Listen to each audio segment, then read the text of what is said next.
Hi, everybody. Welcome to another Eqafe Hangout.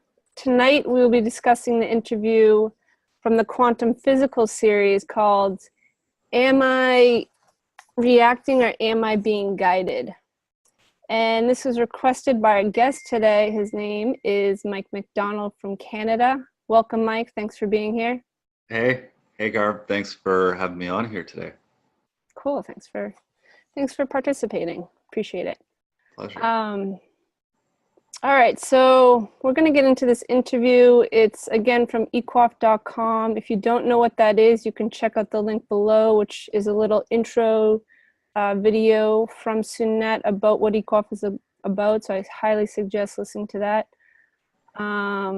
So without further ado, Mike, why did you choose this specific interview? Because I could relate to it so much.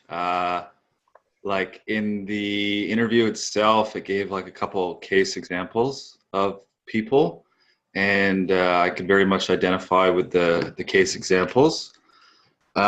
Specifically, like the point of using your body as a, well, basically a communication point with yourself, to basically look at your points. Coughing, for example, has been a point for me when I've been talking or something comes up within me, or I get like this restriction in my throat. I know that's like an indicator that there's something's not flowing right. And so I was like, oh, this is a great interview. This is totally cool. Because the way like I go with my process, you know, like right or wrong, I engage with things. And so it's like, well, you're always getting feedback because you're always kind of like working with yourself, you know? So it's like, oh, what's my body telling me when it's restricting, kind of like, Right. Yeah. Cool. Yeah, so this interview is all about your physical body and how your physical body actually can be a support in this process with walking the mind. The different ways your body even moves physically throughout your process when you're looking at points. And specifically in this interview, they're talking about when you're discussing something but you're not certain, you kind of go into doubt if it's something that should be shared, or you know, are you ready to share it? And there's actually a couple forms that your body goes into to kind of show which kind of mind pattern you're going into. So Mike, why don't you share a couple the different ways that the interview went into, in how you can tell if you're, say, going into a more inferior state, or if you're kind of just looking at a point, and how does your body indicate that through its own movements? Right. So yeah, it's a pretty interesting point here because it very much relates to the spine, like your posture, Mm-hmm. like how you sit and how you stand. And when you're going more into suppression, you'll have like shoulders slouched more, and you'll have like a forward C, kind of like, you know, you can't see me. No.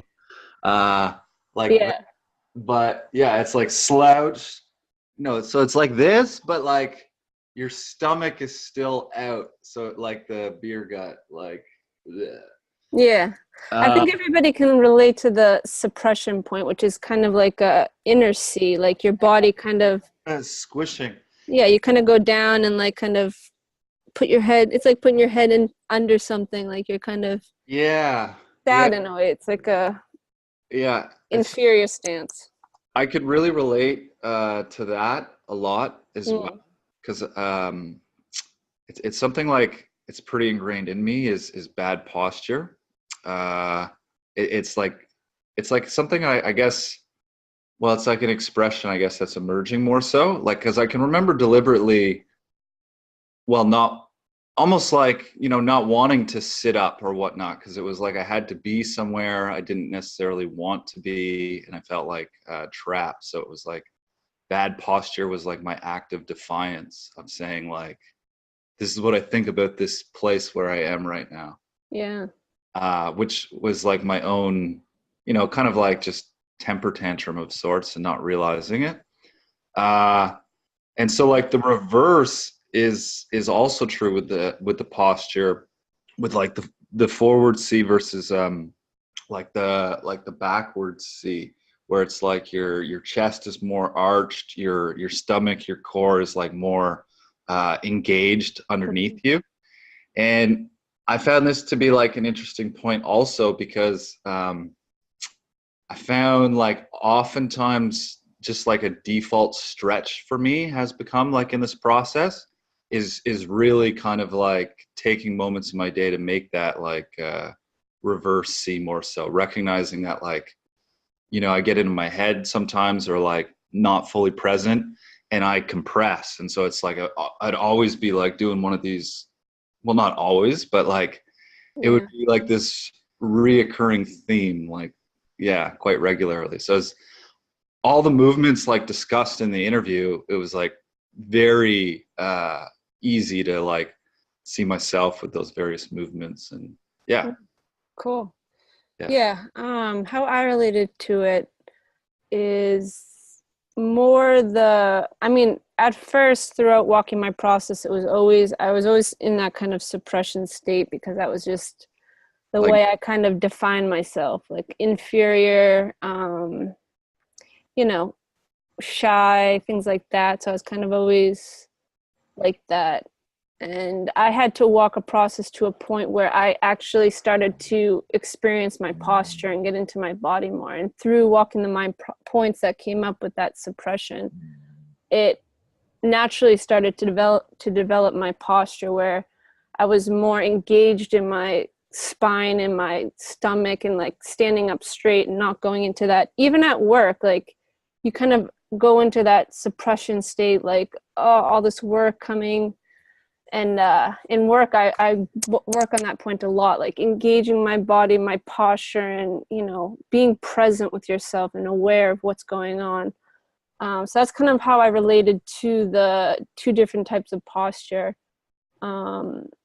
Specifically with this interview, though, I never really recognized it or noticed it, in terms of actually, instead of judging myself and believing that, you know, if I don't know what to do in a point, or I'm doubting myself, that, okay, I'm just always in that inferior point, and looking at myself in that way. When actually, if you look at yourself in this interview, how it discusses it is, if you're in more of a, you know, that how Mike was just describing, the more engaged in your body core and kind of looking like straight on and not suppressed, you're actually just needing to see more of the point which your body is showing you in that moment. So it's not, like, for me, it's not always about being inferior, always going into that suppression type state that I'm used to. It's more now I'm actually moving through the point, and it's just a point for me to just look at in terms of, you know, no judgment about it, just kind of look and see what the body, or what the mind points are coming up in that moment, to help clarify or gain more perspective, because those points will come up as you kind of open it up for yourself and look within yourself. So it kind of actually, this interview was cool because it kind of narrowed it down and gave people insight now to see the two different ways, where before I never really knew about this second way, about this more engaged point of not always going into the suppression, but more, it's just a point of looking more, seeing more. That's what they kind of explained it as. I mean, it's pretty interesting, because it's kind of like a breath in a way, because it's like, you know, bending like this way versus like this way. Like, it's not to say that you should never like slouch or go forward or bend your body that way. Yeah. But it's like you should also go the other way, and you shouldn't necessarily always be like so stretched out, you know, like, and never not stretched out. Yeah. But yeah, like to be kind of here in the body. That was kind of an interesting point just for me in general, and where I'm at in my process is just kind of like the overall regard for our spine, and like just how, well, like our spine is just so integral to our like standing here. And this kind of just really got into like, I guess, the dichotomy of like, yeah, being forward or back. But it's so true. Like your head is so influential in your perspective in this world. And it's like, just even like having your head a bit forward can throw your whole body alignment like out of whack. And I could also relate to that as well, because I'm kind of like towards the end, I guess, of moving through like some injuries. And that's like consequence of, I mean, essentially that like spinal alignment point and posture point where it's like my knees became a bit compromised just with, within that point of suppression.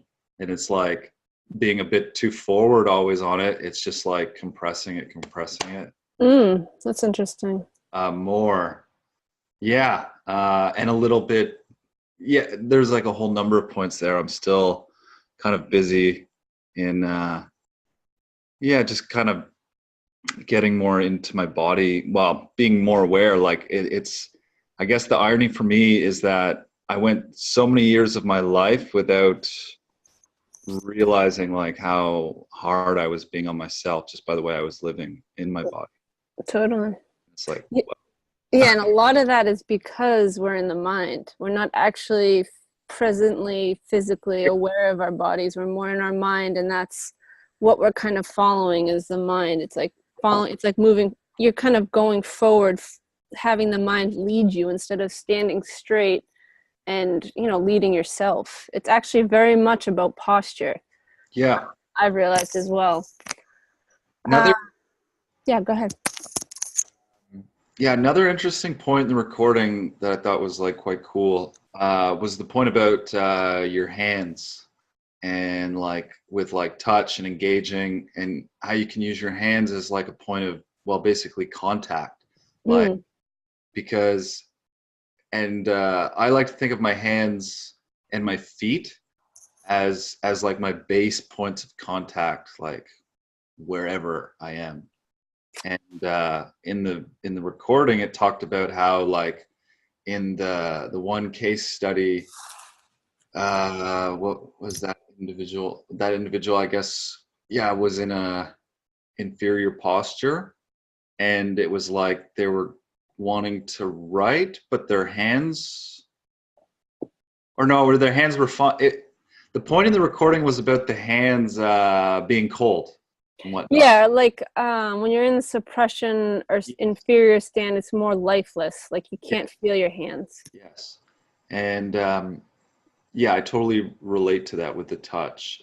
It's like, you're more like solid, wholesome, like hearty when you're here.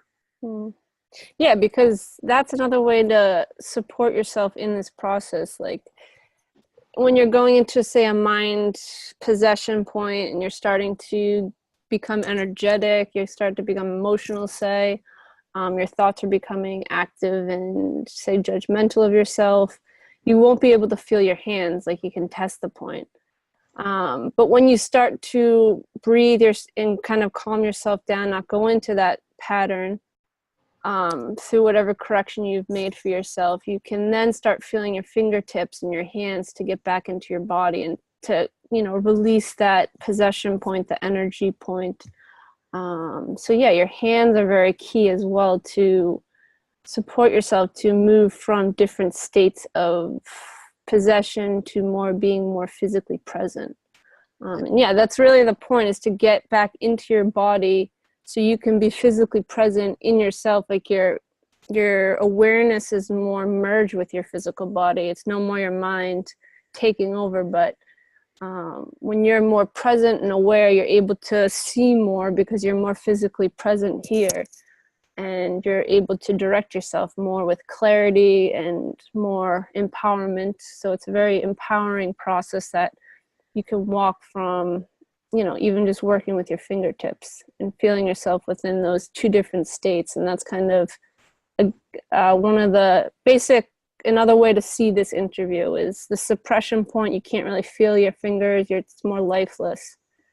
And then when you're here, more present, you're able to touch your fingertips and feel it. So, Totally. yeah, so that's cool.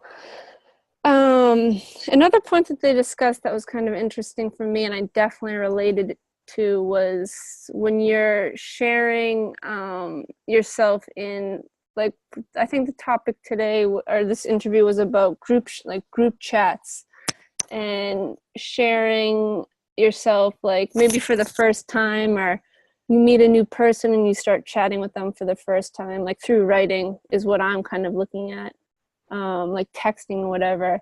You send it off and you get really anxious, and this is kind of a scenario where you can kind of look at the body movement. Are you going into a suppression point and like judging yourself, or is your body showing you more that you're not seeing the point fully, or you need to push yourself more, say, and not judge yourself so hard, and kind of you know, even it can get you to a point to not share anymore because you're judging yourself so much. So have you kind of experienced that kind of process of sharing yourself and how Yeah, that can go? absolutely. I have. Yeah, pretty like extensively so. That's in some ways been kind of a pertinent point for me because, well, yeah, I've been an overshare, an undershare, Yeah. and you know, like kind of everything in between within that. And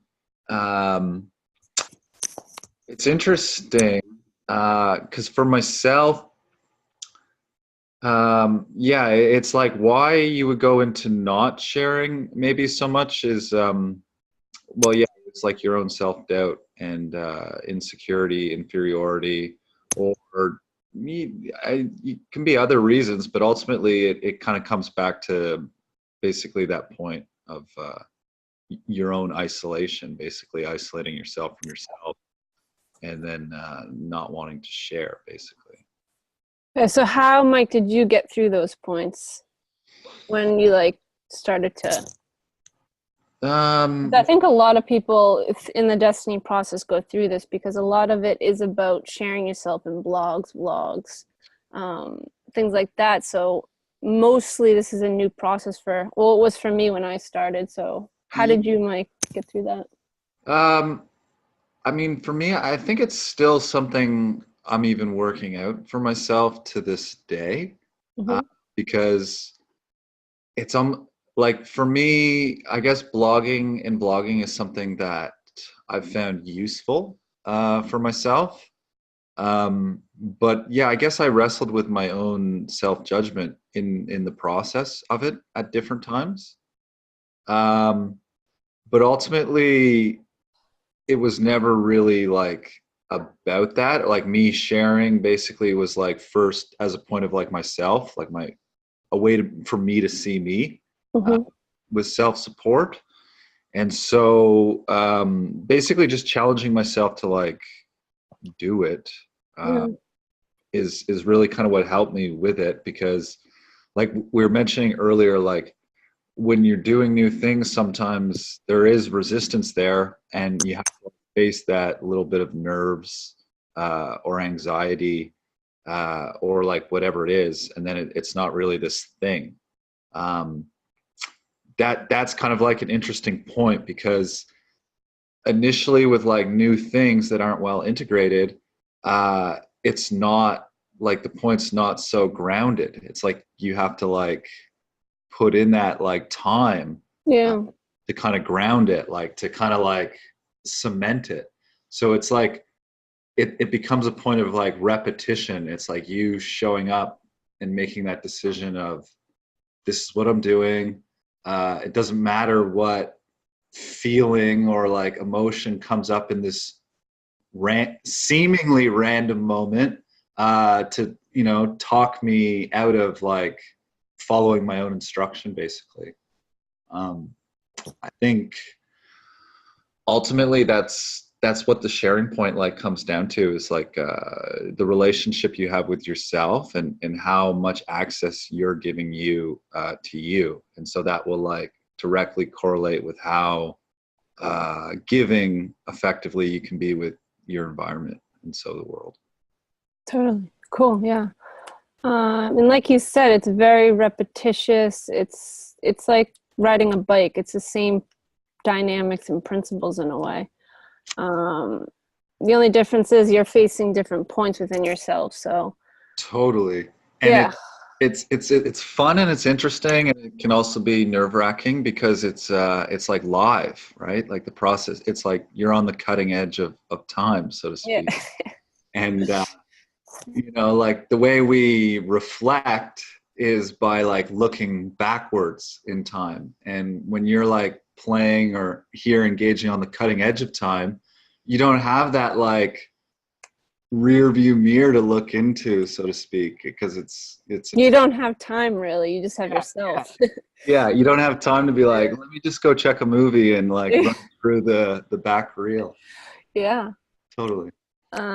Totally. Yeah. So it's definitely that kind of point. Like you're definitely facing yourself head on, and you're actually facing your own limitations in a way. Because when you do something new, like in any kind of scenario, the first thing that comes up is fear. Like you're going to face fear, you're going to face nervousness, you're going to face self-doubt. All that kind of stuff is coming up, and it's going to be active, like intense.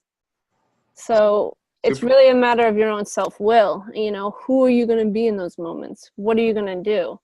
And you can realize within strengths in other parts of your life, okay, what you can look at that point, like what makes me strong in that point, and then use those points in that moment to say, okay, I'm actually quite articulate in speaking about different points.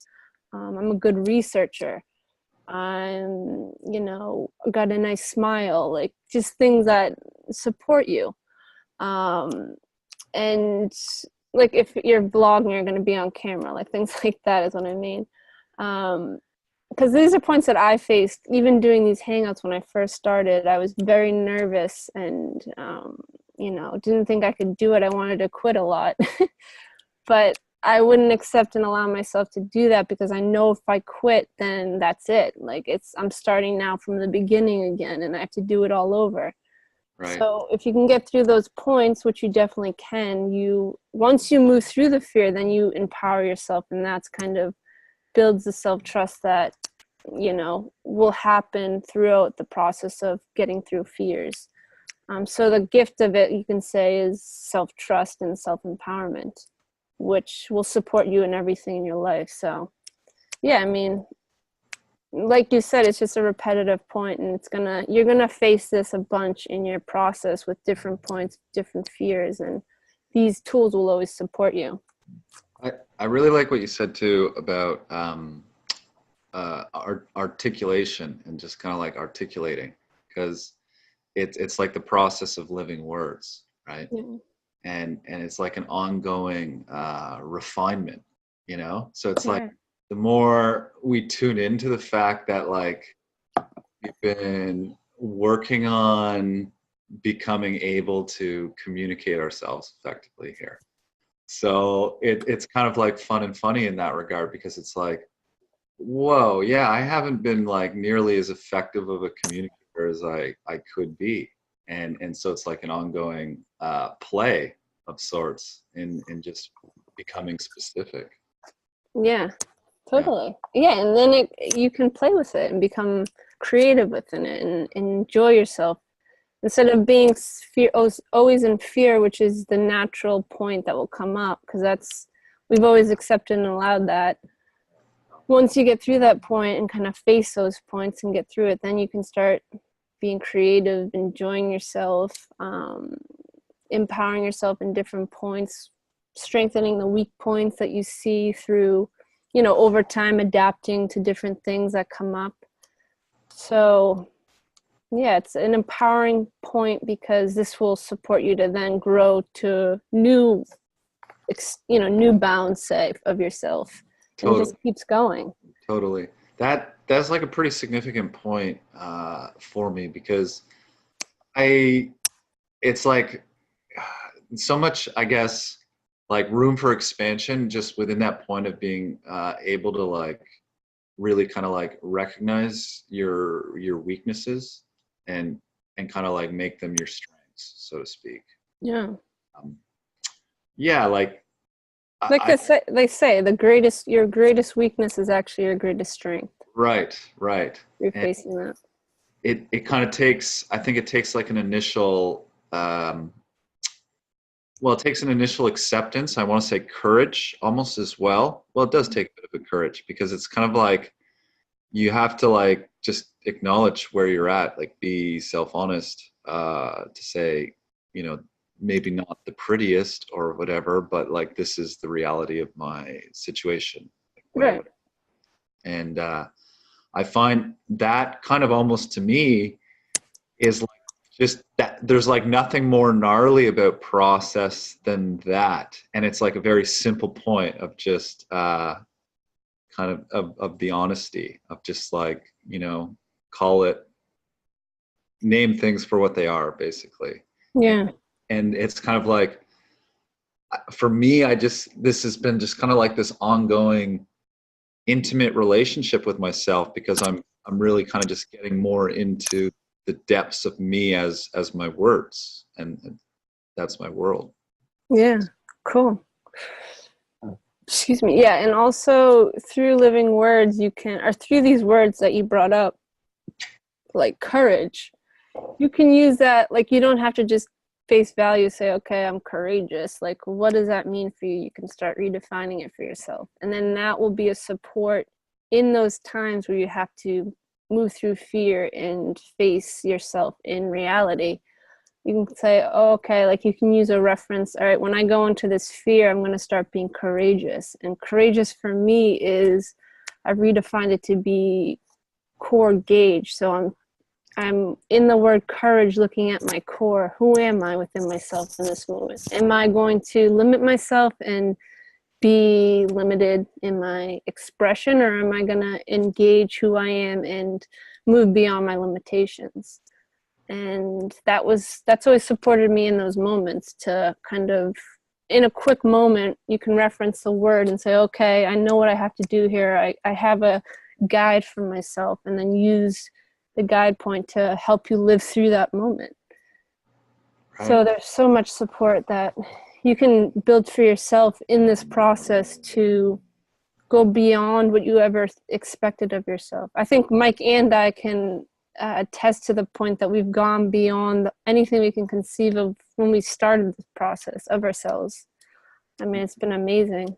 Yeah. I really like that, what you just said with courage there. I was like playing with that, with like how I was like just how the word courage sits in me. It's like, oh, the core. Yeah, that's nice. Cool, yeah. And then you gauge it, like, where are you at in that core? Exactly, yeah. What I was doing was just like, oh yeah, all right. I like that.